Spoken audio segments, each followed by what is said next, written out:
Hi, it's Cindy from the Osterville Library, and today with the fall months upon us, we have a really special guest today. So I'm going to introduce you to Roxie.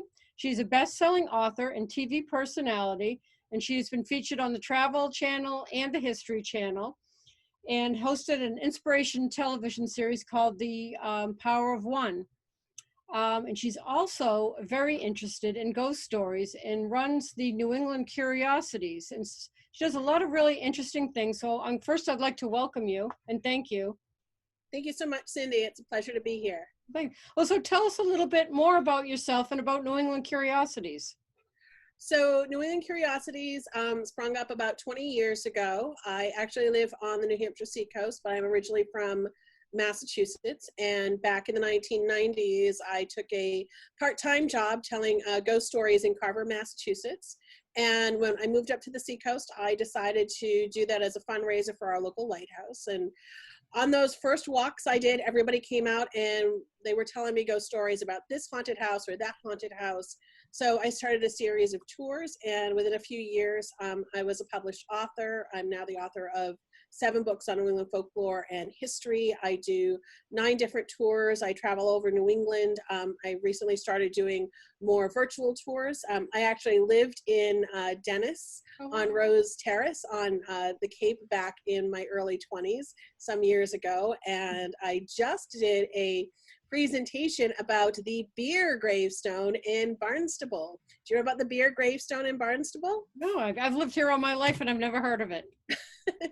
So there is a burial ground on Route 28, and there is a gravestone in this burial ground from Barnstable. You can actually see it from the street. It's in the second row, and it's for the lovely minister's wife. And because they were trying to fit in as many letters on the gravestone as they could, the sentiment is supposed to read, she traded this life for a better, but the word better has been squished up with the carving to look like beer. So when I lived on the Cape, everybody said, you have to go and see the beer gravestone. And I'm like, the beer gravestone from the 1600s. So she didn't trade this life for a beer, she traded it for a better. So those are the types of things that I'm out there looking for, along with folklore, history, and ghost stories. Oh, wow. Well, you're getting into your season with Halloween coming up, and I saw you're doing a virtual tour of Salem, and that's coming up pretty soon. What will that be like? So our virtual tour of Salem, I actually lived in Salem for a short period of time. So I am going to bring people around to a couple of the most famous burial grounds in Salem, including the Charter Street Burial Ground, which is one of the oldest in the United States, actually. We're going to talk about the folklore and misconceptions about the Salem witchcraft trial, how witchcraft is alive today in Salem, and take a look at some of the architecture, some of the stories behind it. Of course, one of my favorite houses, the House of the Seven Gables. And we're going to give you a really nice look at Salem in a very short period of time. And it's one of those places that I think when Halloween comes around in New England, a lot of people think of Salem as a place to go.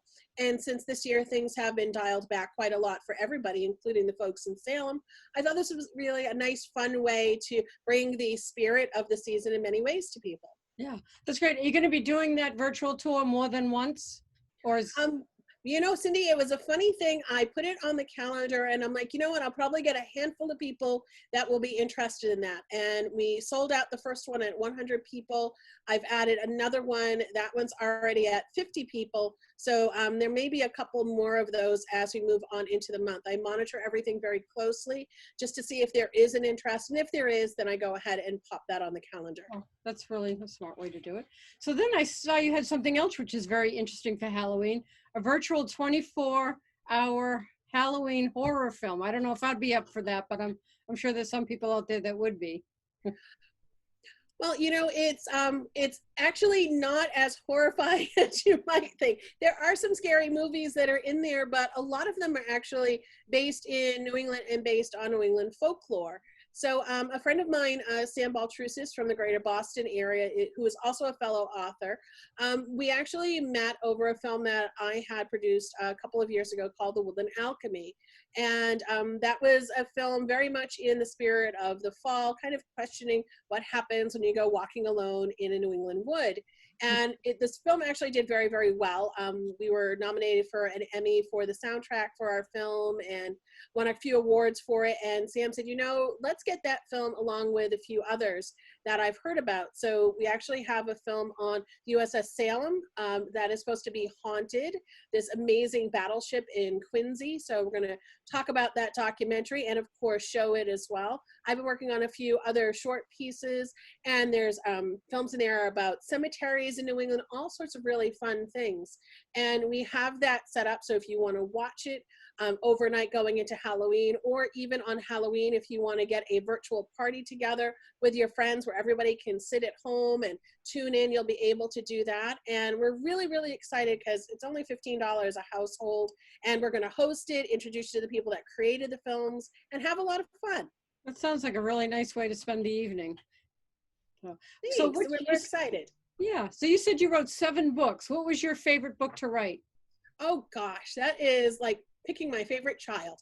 I would have to say the Massachusetts Book of the Dead, which is a book about story stones and superstitions from Massachusetts in relation to burial grounds, and of course lots of our favorite epitaphs, gravestone carvers, things like that. And it really covers very extensively all throughout Massachusetts, and I even have a chapter in there about Cape Cod. And we talk about something called the Widow's Vandoo, which was something that happened back in the late early 1800s, where women who had been widowed were actually sold at auction to the highest bidder as long as they could offer some usefulness to the community. And I talk about what happened to the burial sites of the Widow's Vandoo women back in the day, and some interesting stories about some women in particular as well. Wow, that sounds fascinating. So is there anything else you'd like to tell our listeners today about what you're doing or what's upcoming? And oh gosh, well, this is our favorite time of year, so we have a lot that's going on. One of the things that people might find interesting is coming up in November, I'm actually doing a virtual presentation for the second time around on treasure tales of New England. And it's basically, if you are a person that loves to beachcomb and you find unusual things on the beach, such as sea glass and artifacts, how to figure out what those are, where the shipwrecks were back in the day if there are any ghost stories.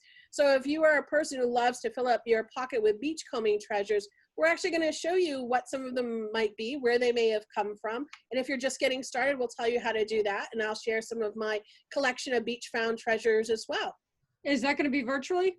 That is virtual. That is coming up towards the end of November. Great. Well, we're going to keep looking at your events, and we'll make those part of our newsletter so our viewers can see and hopefully sign up for some of your great programs.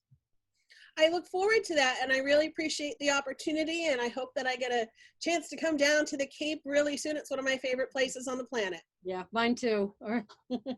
So thank you, Roxie, so much. It was really nice to meet you. Thank you for taking the time and talking with us today. Thanks, Cindy. Be well. Take care.